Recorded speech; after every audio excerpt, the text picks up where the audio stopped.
précédemment dans Opération FCA. Et oui, je suis de retour au CERS de Saint-Raphaël. Plus précisément, retour terrain. J'ai passé les 5 mois post-opération.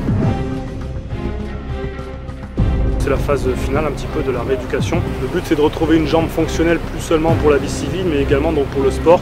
En l'occurrence pour moi c'est le karaté.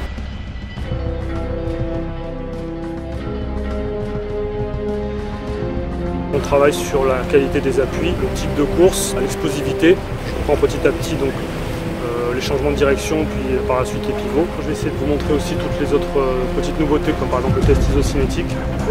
Accélère, 3, allez accélère, 4, allez encore, 5, allez encore, 6, plus vite, plus fort, 7. J'ai noté tous les exercices et donc je vais les reproduire donc, autre part et vous les montrer un petit peu donc, dans la suite de cette vidéo.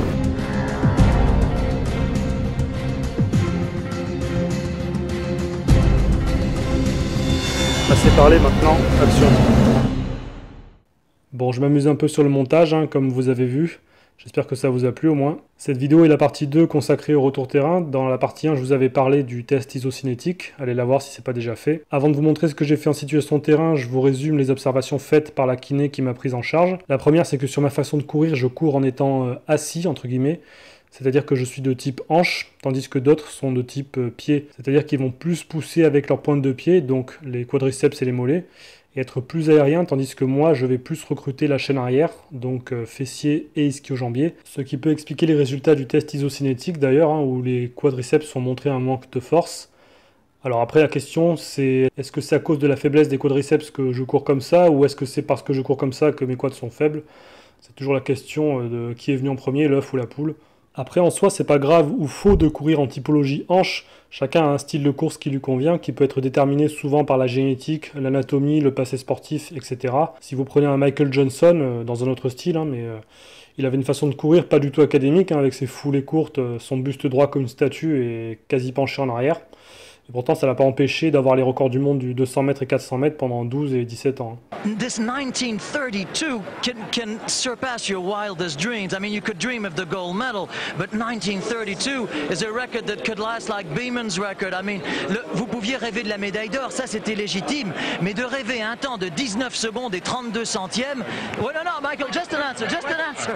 Hein? I felt good. Après, honnêtement, quand j'ai filmé l'épisode 9, donc celui du 4e mois où on me voit courir, c'est vrai que quand j'ai vu les rushs, j'ai eu une impression bizarre sur ma façon de courir sans trop pouvoir dire pourquoi. Cela dit, à la base, je me filme jamais en train de courir, donc j'avais pas d'éléments de comparaison et je peux pas savoir si j'ai toujours eu cette façon de courir ou si c'est à cause de l'opération. Mais bon, je pense quand même que c'est mon style de course, mais qu'il est amplifié par le fait que j'ai pas couru pendant 5 mois et que mes quadriceps se sont affaiblis. Et par conséquent, ça donne une allure très affaissée avec un pied qui s'enfonce dans le sol. On a aussi remarqué que j'étais lent sur les changements de direction, du coup. Bon, ça c'était déjà un de mes défauts à la base, hein, mais là c'est encore pire. Et du coup, le but, ça va être de viser un travail plus sur les angles hauts, c'est-à-dire en amplitude partielle pour cibler les quadriceps, en particulier les vastes internes et externes qui sont déficitaires. Plus tout un travail de perception du corps pour être plus aérien, bien poussé sur la pointe des pieds pour ne pas s'enfoncer dans le sol, mais pouvoir plus rebondir.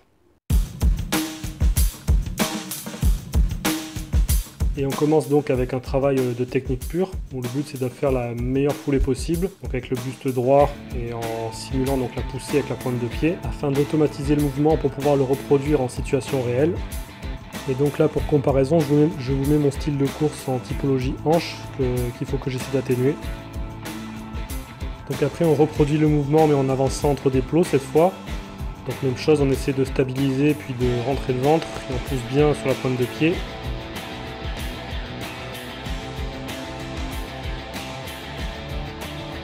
Puis on fait la même chose en accompagnant avec les bras.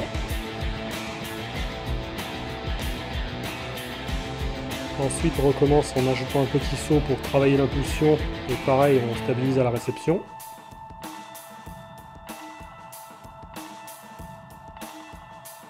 Et enfin on termine avec la course normale en essayant de garder les corrections. Puis on reproduit la même progression avec une sangle élastique attachée au bassin. Alors quand on l'a fait au CERS, on avait un partenaire qui tenait la sangle derrière et qui nous suivait pendant qu'on avançait. Ici, pour pouvoir vous le montrer, donc j'ai accroché la sangle à un support fixe et je fais un parcours plus court. Après après ces exercices, on les a aussi fait en côte, hein, donc en montant. On a fait aussi des variantes où on attachait des élastiques aux chevilles, donc ça avait un double effet, hein, donc ça ralentissait le pied avant. En même temps, ça aidait à la propulsion du pied arrière, c'est-à-dire avec le retour procuré par l'élastique.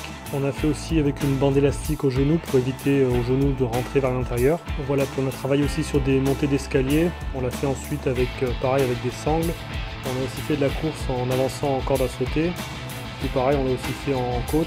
Puis on a également travaillé sur une course à plusieurs surfaces, c'est-à-dire sur dur, gazon, puis sable. Où on a alterné en fait à chaque fois. Puis donc on l'a fait à la fois en tout droit puis en slalom. Ça, c'était un jeu où on était dans un carré avec un partenaire qui nous dirigeait et qui nous donnait les directions dans lesquelles aller. Donc voilà, devant, derrière, gauche, droite.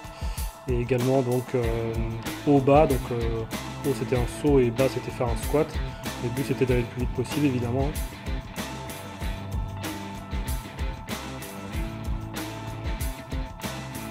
Voilà, après on a fait du travail de slalom aussi.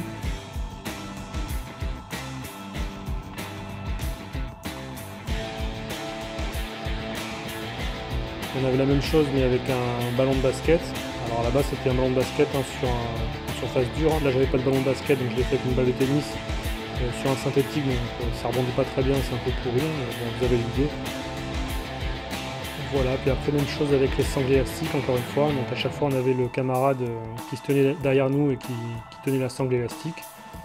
Donc derrière, et puis après vous avez la version en latéral sur le côté, donc on faisait les deux côtés évidemment. Voilà, et puis pour finir, on avait ce genre d'exercice pour travailler les déplacements latéraux. Où on avait un camarade donc, qui lançait soit une balle de tennis, soit un ballon de basket. Ça nous faisait travailler aussi la vitesse de réaction et la précision. Et puis après, pareil, ça aussi, on l'a fait avec les sangles élastiques dans le dos. Voilà donc pour les grandes lignes du travail en retour terrain. Maintenant, je vais vous montrer un peu ce que j'ai fait en kiné. On a vu donc au test isocinétique que j'avais une faiblesse sur les quadriceps et donc on intègre un travail d'isolation avec le leg extension en contrôle et à charge légère. Ici je fais monter à deux jambes, maintien 1 seconde, puis descente en retenant 5 secondes environ avec la jambe opérée, faire un travail excentrique. Et pour optimiser le ciblage des vastes, on fait une amplitude partielle afin de les réveiller et de favoriser la stabilisation de la rotule du fait de leur renforcement, en particulier le vaste interne. Voilà, et puis pour terminer la vidéo, je vous montre quelques exercices pêle-mêle parmi tous ceux que j'ai pu faire en salle. Si vous avez des questions, n'hésitez pas dans les commentaires, j'y répondrai. Je vous dis à plus et bonne fin de vidéo.